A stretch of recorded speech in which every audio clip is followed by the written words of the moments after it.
오늘 주일에 주시는 말씀은 신약성경 사도행전 20장 24절부터 38절까지 말씀입니다.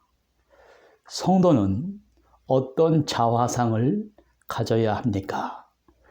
이러한 제목으로 은혜 나누고자 합니다. 본문은 오늘 우리가 사순절을 지나고 있습니다. 사순절을 지키는 우리 성도들에게 가져야 할 올바른 자화상의 모습을 보여줍니다. 그것이 무엇입니까?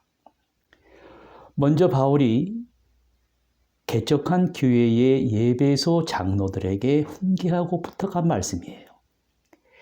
이 이야기를 한 뒤에는 곧 예루살렘과 로마에 가서 투옥되고 순교됩니다.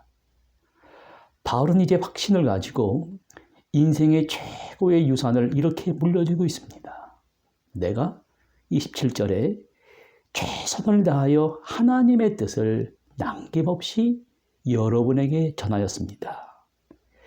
이 말의 진정한 의미는 주변 환경이 변하든지 말든지, 사람의 마음이 조속간에 변하든지 말든지 바울은 상관이 없었다는 것입니다. 우리 주변을 잘 보세요. 복음을 전하는데 전하는 사람들의 환경이 좋아지든지 그렇지 않든지에 좌우되게 됩니다. 그러나 나는 내 할 일만 하나님의 뜻만 전하면 된다는 것입니다.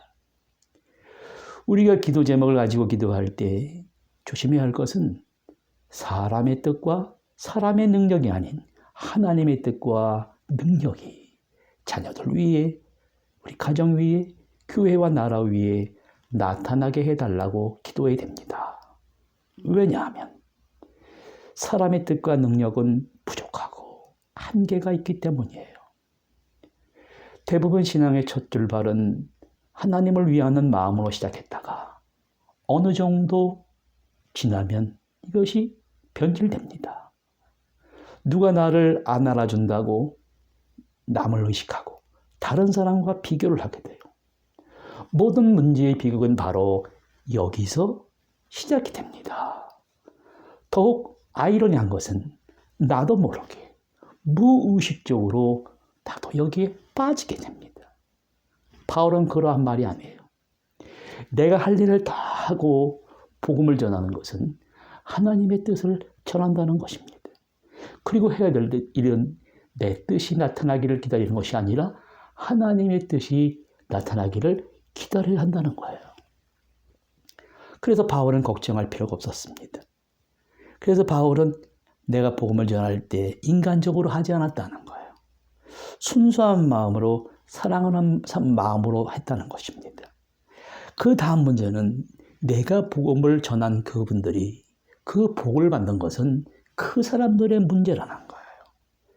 바울은 아주 당당하게 용기 있게 말하고 있습니다. 여기서의 가장 큰 문제는 무관심과 개인주의입니다. 성경은 먼저 내가 아니라 내 이웃을 살리고 그리고 내가 살 수 있다라는 거예요. 함께 더불어 살아야 된다는 것입니다.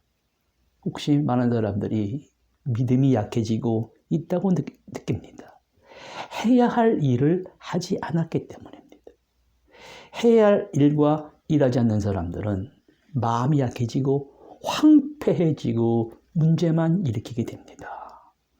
바리새인과 종교자들이 범한 실수가 있었습니다.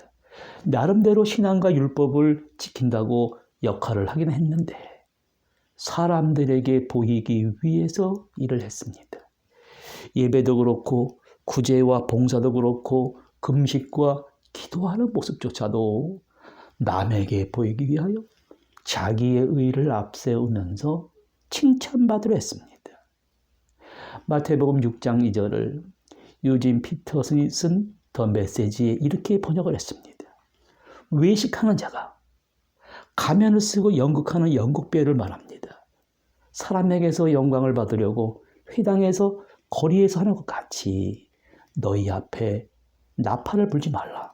연극을 하지 말라는 거예요.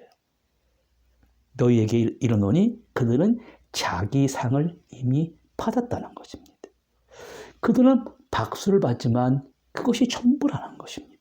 그들은 살아가면서 사람들의 눈치만 보며 연극을 하고 있지만 그 모습은 스스로 자신을 억압하고 자신에게 주어진 소중한 자유를 빼앗기고 있었다는 것입니다. 톨스토이가 독서의 바퀴란 책에서 이렇게 말했습니다. 인간은 노예이지 않으면 안 된다. 다만 자신이 선택된 것에 의해서 노예가 되어야 한다. 이제는 누구의 노예인가 하는 사실만 남아있을 뿐이다. 여러분, 오늘 우리는 무엇의 노예가 되어 있습니까? 스스로 얼마만큼 자유를 누린다고 생각하십니까? 인간은 자신이 누리는 자유 한계만큼 고귀한 가치 있는 삶을 살 수 있습니다.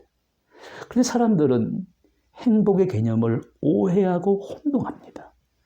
행복하려면 가진 소유에 만족해야 되는데 그렇진 않아요. 여윳돈이 좀 생기고 시간이 넉넉하고 한가하면 행복하다라고 생각합니다만 이것보다 더 중요한 것이 있습니다. 인간의 행복이란 인간의 정신과 마음속과 양심과 관련했습니다. 그것이 바로 하나님과 우리가 만나는 지성소이기 때문입니다. 하나님이 주인 재판장 되셔서 우리가 재판받는 장소예요. 그 양심이라는 것입니다. 양심이 꺼리낌 없는 자유와 행복을 누려야 합니다. 여러분, 이러한 행복과 자유를 어느 정도 누리고 있다고 생각하십니까? 성경은 우리의 영혼과 정신과 몸과 마음을 비춰주는 거울이에요. 성경은 우리에게 한번 영혼과 정신의 거울인 성경의 우리 모습을 비춰보면서 우리는 무엇의 노예라고 생각하나요? 라고 묻고 있습니다. 성경은 지금 우리가 어쩔 수 없이 무엇인가 의식적으로 혹은 무의식적으로 계속 끌려가고 있다고 합니다. 노예였다는 거예요. 누구의 노예였다고 합니까? 사도 바울은 사도행전 20장 20절에 이렇게 말합니다. 나는 성령에 매어 있다. 성령에 이끌려 예루살렘으로 가는데 거기서 무슨 일을 당할지 알지 못한다고 합니다. 성령에 매여 노예로 살다가 죽느냐? 아니면 내 뜻대로 살다가 죽느냐? 그것이 문제라는 것입니다. 그래서 하나님의 뜻을 전하고 성령에 이끌려 살기 위해서는 반드시 해야 할 일이 있다고 이렇게 말합니다. 자신을 위해서나 양떼들을 위해서 항상 긴장을 늦추지 마십시오. 그리고 양떼들을 깨어 기도하면서 잘 돌봐야 된다는 것입니다. 왜냐하면 양떼를 해치는 흉악한 사나운 이리가 교회 안으로 들어온다는 거예요. 그들은 성도들의 경제적인 외적인 면도 힘들게 하지만 신앙적으로 약한 정신세계를 터치합니다. 이리들이 성도와 교회를 이용하려고 합니다. 바울도 목회한 곳에 찾아와서 성도들을 끌어들어 어그러진 말을 하는 사람들이 교회에 들어와서 좋지 않은 일을 만들어 놓을 때가 많았습니다. 그 주인공들이 부겔로 허모게네라는 사람이었습니다. 바울이 말하는 자기 자신을 위하여 양떼를 위하여 삼가라는 말을 왜 했습니까? 그것은 하나님이 자기 아들이신 자기 독생자의 피로 사신 교회를 포살피는 일이므로 감독자의 이 정신세계를 날마다 새롭게 해야 된다는 거예요. 왜 그랬습니까? 바울이 스스로 이렇게 말했습니다. 바울은 속사람, 이 내적 자아는 하나님의 법을 즐거워했어요.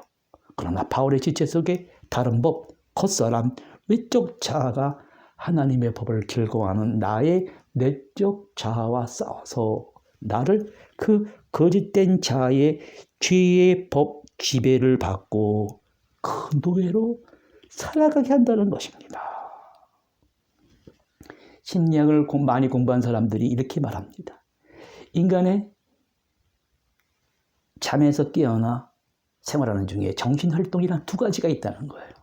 의식과 무의식으로 나눠진다는 거예요. 이 인간의 의식이라는 것이 어느 때 가서 풀려버립니다. 의식의 치열함이 풀리는 것은 곧 굳은 날씨를 예고하고 저기압이 형성되는 것과 비슷하다고 합니다. 저기압의 대기권이 형성되면 밤하늘에 천둥 소리가 나고 번쩍이며 벼락을 칩니다. 그리고 천둥과 엄청난 바람과 호우를 동반한 태풍이 시작이 됩니다. 마찬가지로 사람의 의식을 할 수 있는 사람의 맥이 풀려버리면 기분이 우울해집니다. 의지가 마비돼 버립니다. 인격 전체가 허물어집니다. 옆에 지켜보는 사람이 있건 말건 상관 안 하고 의식의 단일성을 잃게 된다는 것입니다. 프랑스의 심리학자이며 프로이드와 융 이전에 인간의 이러한 무의식의 세계를 연구한 사람이 있습니다. 프랑스의 피에르 자네라는 사람은 이 정신 수준의 저하라는 개념을 제시했습니다. 정신 수준의 저하란 말은 의식의 협소화를 말하고 이것이 히스테리, 정신쇠약, 신경증 환자로 이어진다는 거예요. 그 정신적 수준의 저하는 곧 이어 육체의 정신적 피로를 가져오고 육체의 질병을 가져오고 폭력적인 감정이 나타나고 충격의 결과가 나타날 수 있다고 합니다. 이러한 사람의 주의와 집중이 느슨하게 풀어진 환자들을 정신과 의사들이 치료를 하게 될 때 그의 무의식에서 예상하지 않은 감춰져 있는 내용물들이 나올 수 있다는 거예요. 특별히 가장 심각한 것이 정신적인 충격을 준다는 것입니다.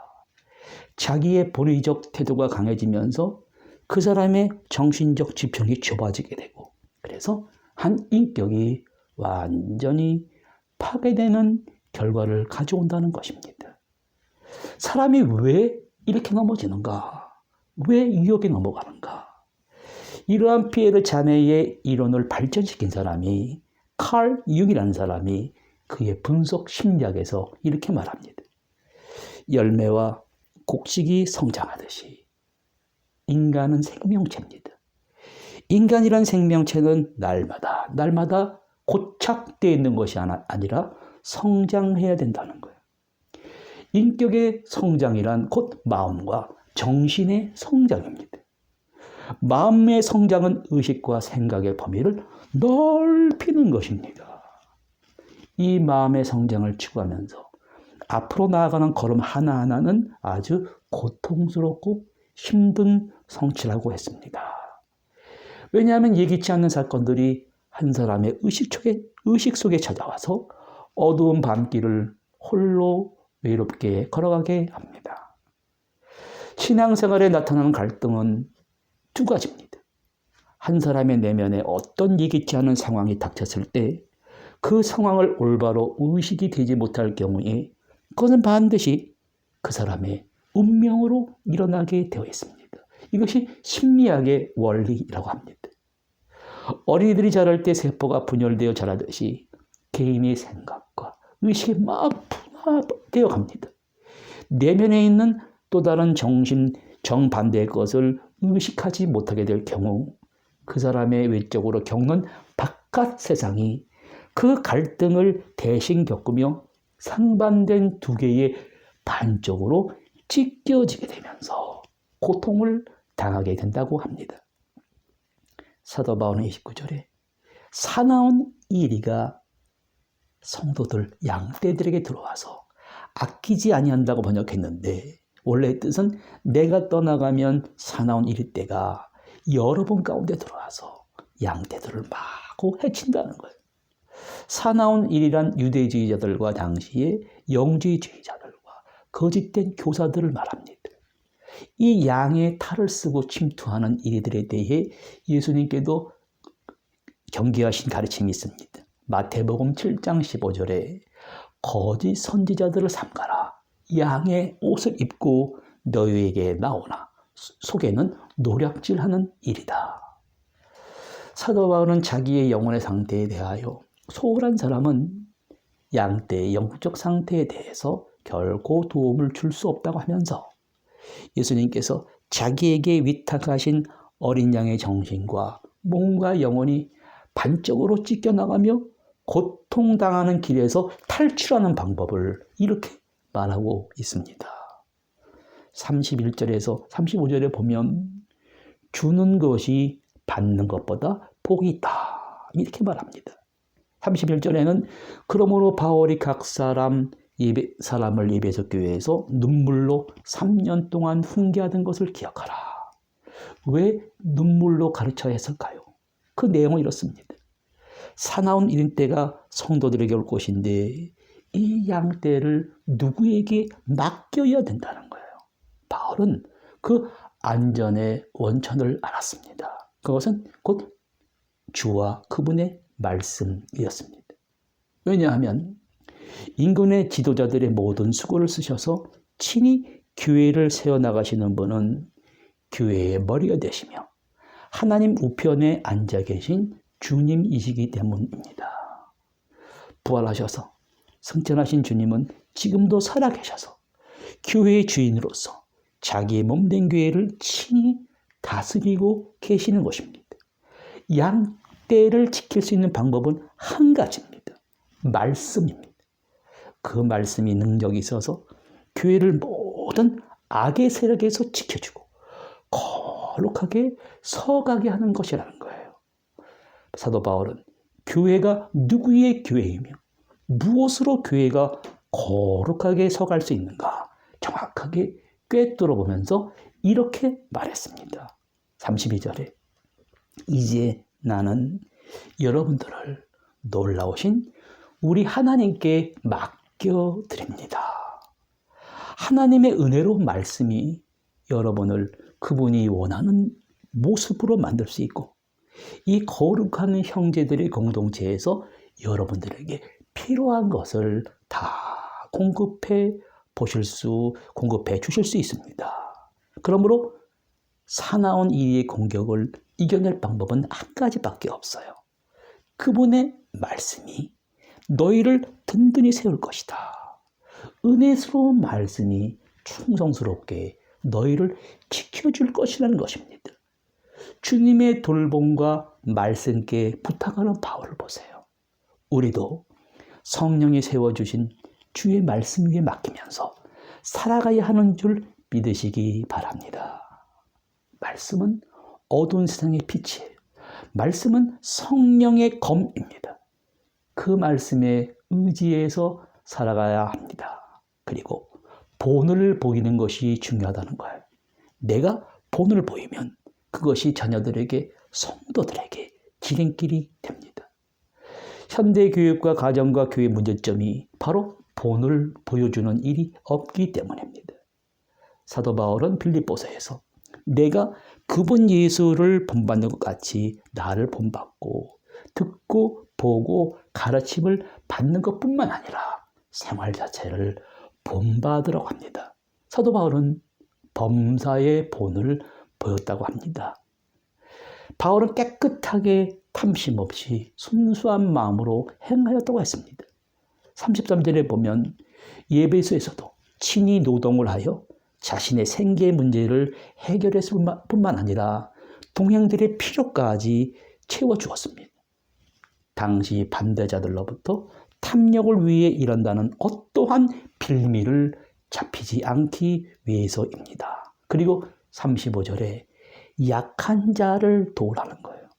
약한 사람들의 편에서 일하고 그들을 이용하지 않아야 한다는 것을 여러분에게 본으로 보였다는 것입니다. 그리고 누가복음 6장 38절에 나의 삶을 거저 주어라. 그리하면 삶을 돌려받게 될 것이다.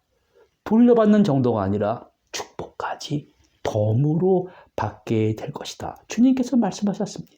그래서 사도 바울은 받는 것보다 주는 것이 더 낫다. 배품은 배품을 낳는다는 것입니다. 바울을 쓰러뜨리려고 하는 괴롭히는 대적자들과 마지막까지 싸우면서 뭐라고 했습니까? 선으로 악을 이기라는 거예요. 왜 이러한 이해되지 않는 말을 하는 것일까요? 오늘 말씀의 클라이막스가 여기 있습니다. 오늘 우리 사회와 국가와 지구촌을 보십시오. 전례 없는 가공할 만한 사람들이 거짓된 가면을 쓰고 위장한 공직자들, 종교 지도자들의 탐욕과 부정부패가 이 세상에 드러나 그 결과로 세상이 황폐해가고 있습니다. 코로나 변이 바이러스가 나타나 우리 사회와 지구촌이 점점 짙게 어두워지고 있습니다. 우크라이나 사태와 북한의 핵 위협은 그 농도를 짙게 하고 있습니다. 지구촌이 마치 캄캄한 악으로만 쌓여 있는 것처럼 보입니다. 바로 여기에 진정한 교회 속에 성도의 자화상은 무엇입니까? 오늘 성도의 올바른 자화상을 가진 사람들이 모이는 바로 교회와 성도의 모습이 바로 여기 있습니다. 세상을 완성하는 것은 선만 있는 것이 아니라 세상을 완성하는 반쪽은 악이라는 것을 보여줍니다. 바울이 말한 교회는 이 악과 선한 싸움을 하며 투쟁하며 승리한 사람들이 모인 곳입니다. 사나운 이리의 공격이 없을 수가 없습니다. 교회란 인간의 영혼을 공격하는 이리의 공격에 넘어가는 것이 아니라 이리의 공격이 있을 수 있고 혼자만이 느낄 수 있는 의식과 무의식의 갈등 속에서도 하나님의 말씀인 성령의 검과 함께 싸워 이겨서 세워지는 것입니다. 악에게 지는 것이 아니라 악과 싸워 이기는 것이 아름다운 것입니다. 교회란 에클레시란 말이에요. 불러낸 사람들이 모이는 곳입니다. 세상의 세파 속에서 사나운 이리의 공격 속에서 사람들을 불러내요. 오늘도 성전에, 오늘도 인터넷 방송을 통해서 이 온라인 앞에 모이게 하십니다. 하나님의 아들의 피로 값주고자 하신 교회이기 때문에 아무리 사나운 이리의 공격 속에서도 든든히 세워질 것입니다. 하나님 나라를 완성하는 반쪽은 선입니다. 다른 반쪽은 악입니다. 하나님 나라를 완성하는 선과 악의 싸움에서 흔들리지 말아야 합니다. 무엇이 흔들리지 않게 해줄 수 있습니까? 말씀입니다. 바울을 선과 악에서의 싸움에서 흔들리지 않고 지켜주신 그 동일하신 말씀이 성도 여러분들을 악과 믿음의 선한 싸움에서 흔들리지 않게 해주시기를 바랍니다. 든든히 승리하게 해주시고 하나님 나라의 거룩한 기업을 이루시는 성도님들이 되시기를 주님의 이름으로 축원드립니다. 기도하시겠습니다.